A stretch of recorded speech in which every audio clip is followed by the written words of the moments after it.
Il est 8h33 et vous êtes bien sur RMC et BFM TV. Bonjour Dominique Schelcher. Bonjour Apolline de Malherbe. Merci d'être dans ce studio pour venir répondre à mes questions, donner beaucoup de précisions. Vous êtes très attendu en cette fin de mois de mars. Vous êtes le président des magasins U, président de Système U. Nous sommes donc le 30 mars, c'est la fin du mois. Les fins de mois sont de plus en plus difficiles pour les Français, mais cette fois-ci, plus encore. Plus 16%, c'est l'augmentation des prix des produits de première nécessité. Ces prix ont flambé et les Français se retrouvent à devoir arbitrer, à devoir parfois renoncer. Les modes de consommation changent et ça se passe dans ces lieux qui sont devenus extrêmement emblématiques que sont les supermarchés, les grandes surfaces. Et c'est donc sous vos yeux. Je voudrais d'abord qu'on fasse un point. Est-ce que ça a flambé ? Est-ce que ça flambe encore ? Est-ce que ça va continuer à flamber ? Je n'ai jamais repris à mon compte cette expression que vous venez de citer parce que la répercussion des prix après les négociations commerciales du début de l'année vont s'étaler jusqu'à la fin du mois de juin. Donc ça n'a pas flambé d'un coup. Ça n'a pas flambé d'un coup et ça, encore une fois, ça va s'étaler sur plusieurs mois et je dirais malheureusement. Mais c'est la réalité et je confirme le chiffre que vous venez de dire, 16,2% d'inflation alimentaire sur un an. Et on sent véritablement maintenant que les comportements changent encore davantage. Alors justement, on va rentrer dans le détail de ce qu'il y a dans le caddie des Français et de ce changement de comportement. D'abord, sur le comportement global, c'est-à-dire est-ce que les habitudes, sans parler de ce qu'ils mettent dans le caddie, puisque ça on va y revenir, est-ce que les Français consomment différemment, à un rythme différent ? Est-ce qu'ils viennent plus fréquemment pour pouvoir profiter davantage des promotions, pour pouvoir acheter les dates qui sont quasiment à extinction ? Quels sont les changements aussi dans le rythme et dans la manière de faire les courses ? C'est exactement ça. Ils viennent plus souvent pour dépenser de plus petites sommes plus régulièrement et mieux les maîtriser. Effectivement, acheter les produits frais au fur et à mesure. Ils vont surtout à l'essentiel. Vous savez, actuellement, on est au mois de mars, on est au printemps. Nos magasins, les magasins U à la campagne, regorgent de produits de jardinage, de plein air. On sent un véritable coup de frein sur ces produits-là parce qu'à court terme, ils ne sont pas essentiels. Ce qui est essentiel, c'est l'alimentaire. Et moi, je dirais qu'il y a peut-être un mot qui me vient à l'esprit ce matin. Avant, je parlais d'arbitrage. Maintenant, le mot qui vient, c'est restriction. On a une partie grandissante des Français qui se restreint sur ces achats et particulièrement l'alimentaire pour continuer à se nourrir le plus convenablement possible. Donc, ils renoncent à certains achats, ils viennent plus fréquemment pour pouvoir profiter des promos. Est-ce que ça veut dire que désormais, il y a des produits dont ils se disent je ne vais pas l'acheter maintenant, je vais attendre qu'ils soient en promo, donc il y a aussi une attente davantage ? Mais complètement. Le critère achat en promo, aujourd'hui, est tout en haut de la liste des attentes. Et je peux vous dire que quand un produit en promo manque dans le magasin parce qu'il a eu beaucoup de succès, il y a une vraie tension et les gens sont à la recherche. Et donc, notre responsabilité, c'est d'accompagner les Français pendant cette période. Et je peux vous dire qu'on n'a jamais mis en place autant de promos et ils y recourent très largement. Mais vous savez, les Français s'expriment. J'ai été très touché l'autre jour par un mail que j'ai reçu d'un client qui est un habitué du Drive. Le Drive est le e-commerce alimentaire. C'est une très bonne façon de maîtriser son budget parce que quand vous faites votre commande en ligne, vous pouvez le gérer à 1 euro près. Vous êtes moins tenté par quelque chose que vous n'auriez pas prévu d'acheter, mais qui est dans le rayon exactement. Et que vous allez acheter en plus. Vous n'avez pas de tentation. Donc, de plus en plus de clients utilisent ce service et un de ces clients me disait « Mais c'est pas possible, ma liste habituelle augmente trop fort, vais-je devoir manger des cailloux ?» Ça m'a frappé. Donc, on passe véritablement à autre chose. Et encore une fois, ce mot de restriction est là très fort. Alors justement, on va essayer de le décliner, le mot de restriction, avant que vous nous donniez les produits qui ont le plus augmenté. Restriction, vous donnez l'exemple des produits de jardinage. En ce moment, on le voit dans les rayons, il y a aussi les produits de Pâques. Habituellement, j'imagine que c'est une période où on se fait un peu plaisir sur le chocolat. Est-ce qu'on restreint ça ? Est-ce qu'il y a aussi des renoncements et des restrictions sur l'hygiène ? On en parle beaucoup. Et sur quels produits en particulier ? Alors sur le chocolat, c'est trop tôt pour le dire. On rentre dans le rush là, du chocolat. Mais c'est vrai que ça peut servir un peu de doudou pour les adultes. Donc un peu un produit de réconfort. Donc là, pour l'instant, je reste prudent. Oui, sur les produits d'hygiène, il y a des choix qui sont faits. On achète un peu moins de produits. Il y a un phénomène aussi que j'observe très fort et que j'appelle, moi, la démission pour les grandes marques. Les grandes marques, un certain nombre de grandes marques deviennent très chères. C'est le résultat des négociations qu'on vient de passer récemment. Et donc, beaucoup de clients actuellement se détournent de ces grandes marques. Et le chiffre vient de sortir cette semaine. Depuis le début de l'année, la baisse des volumes est de près de 5%. en général de près de 5, c'est du jamais vu. Sur ces grandes marques, c'est-à-dire, en fait, ce dont vous parlez, c'est Nestlé, c'est Coca, c'est Danone, enfin je veux dire, c'est moi qui les donne, hein, donc allez-y, sentez-vous libre. Non, mais il faut quand même dire à un moment ce qui est, c'est-à-dire que les gens qui jusqu'à présent achetaient la marque parce que c'était la garantie pour eux d'un produit de particulière qualité ou qui plaisait ou qui plaisait aussi aux enfants, désormais c'est presque l'inverse, ils leur reprochent d'avoir peut-être profité de la crise. Écoutez, moi, ce qui m'a frappé dans les discussions avec un certain nombre de ces fournisseurs ces derniers temps, c'est que la problématique du consommateur n'était plus dans leur tête. On nous disait, moi, le consommateur, c'est pas mon problème, certains en tout cas, mais je l'ai entendu moi-même. Le consommateur, c'est pas mon problème, le Français peut payer. Moi, ce qui m'intéresse, c'est de passer ma hausse. Là, j'étais complètement stupéfait, j'ai jamais vu ça. C'est le négociateur du côté du gros groupe. Le négociateur du côté du grand groupe qui n'avait qu'une seule obsession, c'était de passer sa hausse. Et donc, le résultat final pour le consommateur, qui se traduit par une hausse des prix, c'était pas leur problème. Et nous, on est là, le commerçant entre pour faire amortisseur, essayer de gérer ce choc. Et donc, c'est pour ça que je parle d'une grande démission vers les grandes marques, d'un report vers la marque distributeur, la marque U particulièrement, qui a un succès considérable. On a été les premiers sur le marché à lancer la fameuse liste anti-inflation du gouvernement, 150 produits à la marque U dès le 1er février. On est les seuls à les faire à prix coûtant, on ne prend pas de marge là-dessus. C'est 35... Avant même que le trimestre anti-inflation ne soit imposé par le gouvernement et on va tenter d'en tirer un premier bilan. Il fallait répondre vite. C'est 35% de hausse des ventes sur ces produits-là parce que les clients ne s'y trompent pas. Mais Dominique Schelcher, vous avez choisi par exemple de renoncer à tous les produits Pepsi. Il n'y a plus de Pepsi. On ne trouvera plus de Pepsi dans les super U, dans les marchés U. On trouvera encore quelques produits. On n'a pas réussi à se mettre d'accord, c'est vrai. Ça veut dire quoi? Ça veut dire... J'aimerais bien que vous nous racontiez comment ça se passe quand vous êtes autour de la table avec les représentants de Pepsi. Ils vous disent quoi? Ils vous disent, moi je vous vends mon produit, mais si vous acceptez 25% de hausse. Vous vous dites, non, je veux baisser. Puis finalement, si vous ne mettez pas d'accord, vous dites, écoutez, dans ces cas-là, j'achète pas vos produits. C'est exactement ça. La hausse demandée était à plus de 20%. On ne la comprenait pas parce que nous, on a nos éléments, nos éléments chiffrés, nos analyses. On ne comprenait pas, on n'avait pas l'explication qu'on souhaitait. Pour vous, il n'était pas justifié de demander 20%. Pour nous, ce n'était pas justifié à ce point qu'il y ait une hausse.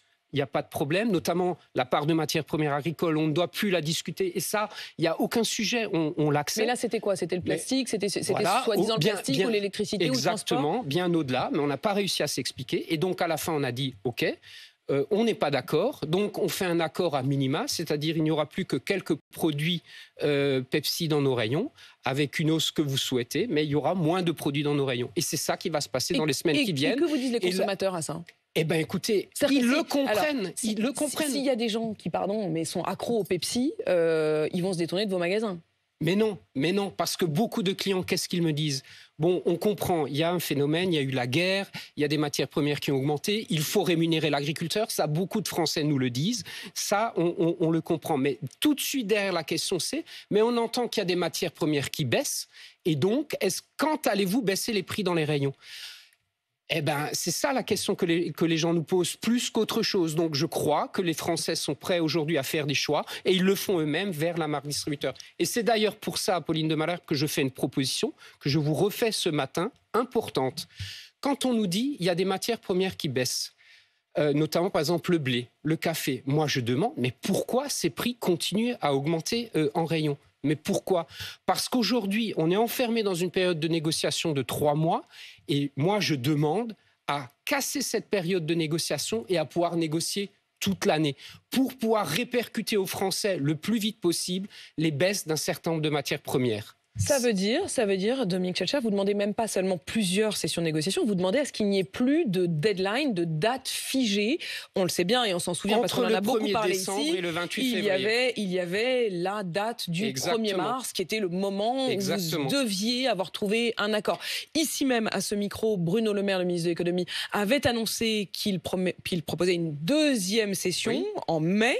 Mais vous dites, c'est pas suffisant. Il faudrait en permanence pouvoir baisser quand ça baisse. Mais ça veut dire aussi monter quand ça monte.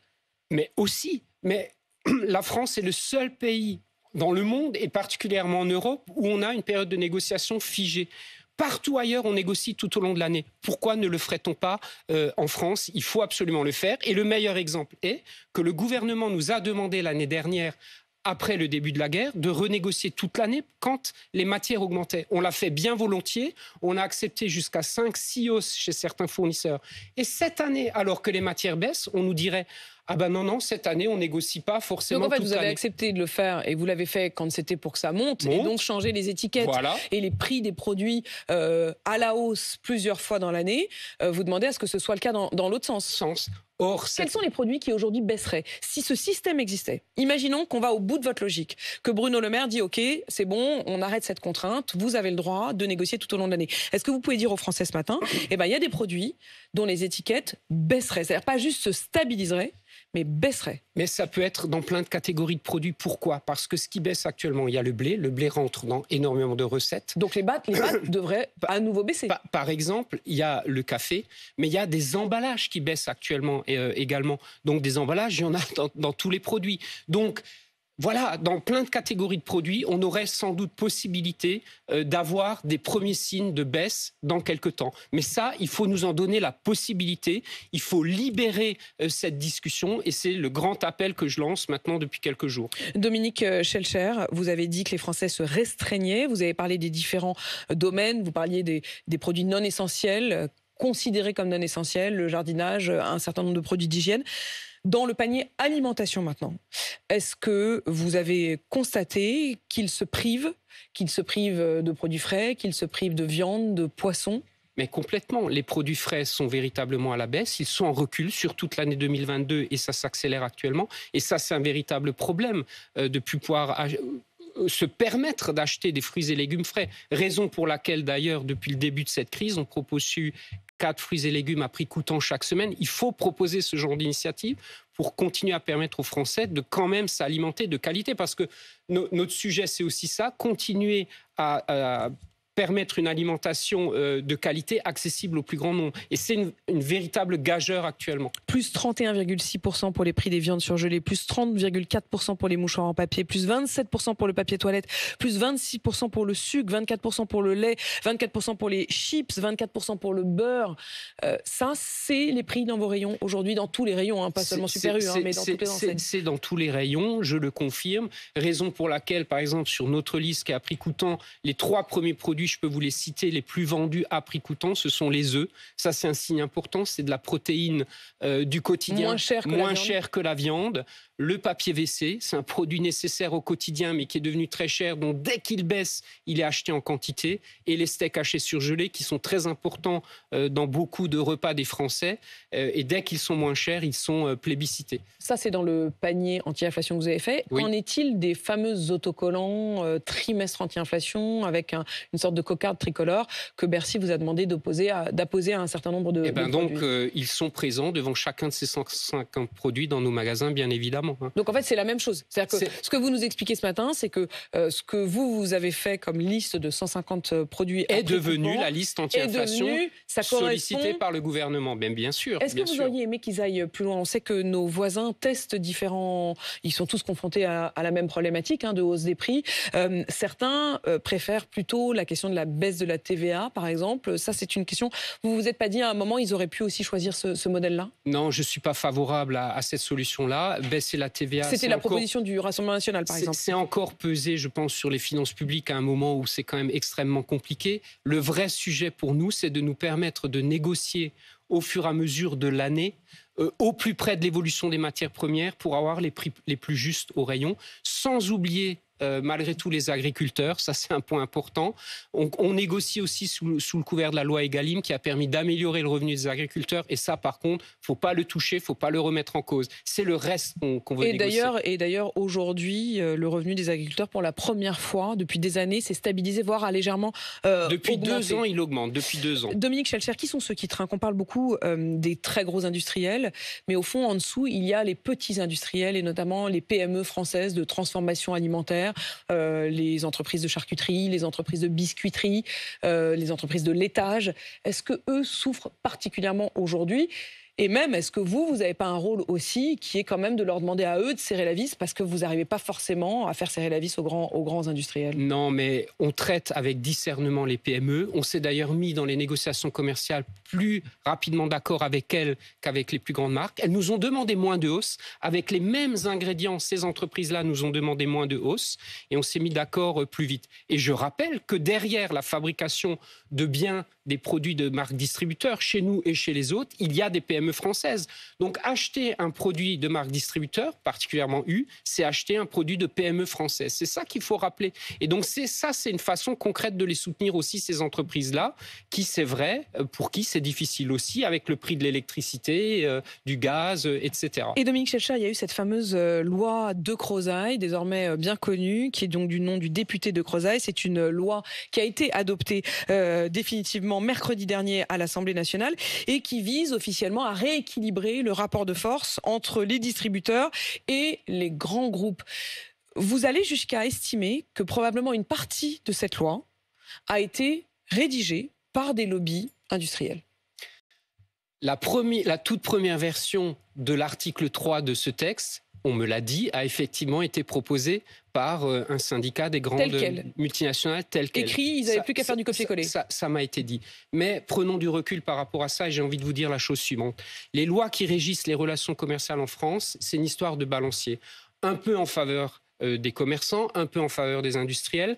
Ces dernières années, et tant mieux, beaucoup en faveur du producteur agricole, et ça c'est bien, et on le soutient depuis le début, et il faut que ça continue. Et d'ailleurs, ces dispositions-là de la loi des Crozaille qui prolongeait Egalim, on ne l'a jamais discuté, on les a soutenues. Par contre, il y a d'autres mesures dans la loi qui font complètement basculer le curseur, faut le dire, en faveur cette fois de l'industriel. Donc clairement, on a perdu dans cette bataille-là. Aucun de nos arguments qu'on a mis sur la table Pourquoi le gouvernement aurait penché de ce côté-là? Écoutez, il faudra s'en expliquer dans le temps. Maintenant, la loi est là. On va bien sûr l'appliquer. Je pense que certaines de ces mesures sont défavorables aux consommateurs au bout du compte, notamment la limitation l'année prochaine seulement des promotions sur la droguerie, parfumerie, hygiène. Et ça, on le regrette. Vous n'aurez plus le droit de faire de super promos sur les produits d'hygiène. Ça, je pense qu'en période d'inflation, c'est dommage. Mais on n'a pas été entendu sur cet élément-là. Même d'ailleurs, Bruno Le Maire s'est battu à un moment pour, malgré tout, laisser des promotions. Lui non plus n'a pas été forcément entendu. Donc bon, voilà. C'est comme ça. Ce sont des histoires de balancier. Il y aura d'autres lois. On essaiera de trouver un équilibre différent la prochaine fois. On a parlé de vols à l'étalage qui ont explosé, pas seulement en France d'ailleurs, mais aussi à l'étranger, y compris sur la viande, sur les steaks. Est-ce que c'est ce que vous constatez? Est-ce que les gens en sont réduits à voler pour manger? Écoutez, moi je n'ai aucun élément factuel pour prouver ça. Il n'y a pas de chiffres, il n'y a pas de peut-être quelques signes. Je pense que c'est très hétérogène.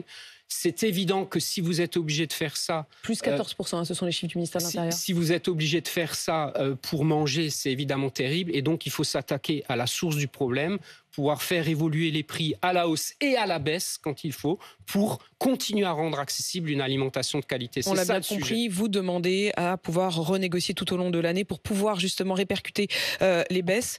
Vous avez quand même dit ça va s'étaler. Ça va s'étaler, ça veut dire que les 16,2% que l'on constate aujourd'hui d'augmentation des prix sur l'alimentaire par rapport à il y a un an, ça veut dire que le mois prochain, ça peut être pire. La suite va s'étaler jusqu'à la fin du mois de juin, puisque nous, on va répercuter ça et les autres au fur et à mesure. Je pense que ça va se calmer à l'été et qu'on pourrait avoir... Est-ce que la marche au mois d'avril sera plus grande que les 16,2%? Ça va être progressif. L'atterrissage final peut être aux alentours entre 23 et 25%, je pense. Ça veut dire quoi? Ça veut dire qu'en 18 mois, depuis le début de la guerre en Ukraine, le prix des produits alimentaires en France aura progressé de 1/4, de 25%. C'est considérable, c'est du jamais vu. Et donc, il faut qu'on travaille, il faut qu'on continue à accompagner les Français. J'espère la stabilisation cet été, des premiers signes de baisse à l'automne. Mais ne nous trompons pas, avec un prix de l'électricité élevé, avec un prix du gaz élevé, on ne reviendra pas tout à fait au prix d'avant. Ça, il faut être lucide et transparent avec les Français. Vous espérez que ça puisse se stabiliser après avoir touché des sommets autour de 23 à 25%. Dominique Schelcher, merci d'être venu à ce micro. Vous êtes donc le président de Système U. Il est 8h52 sur RMC BFM TV.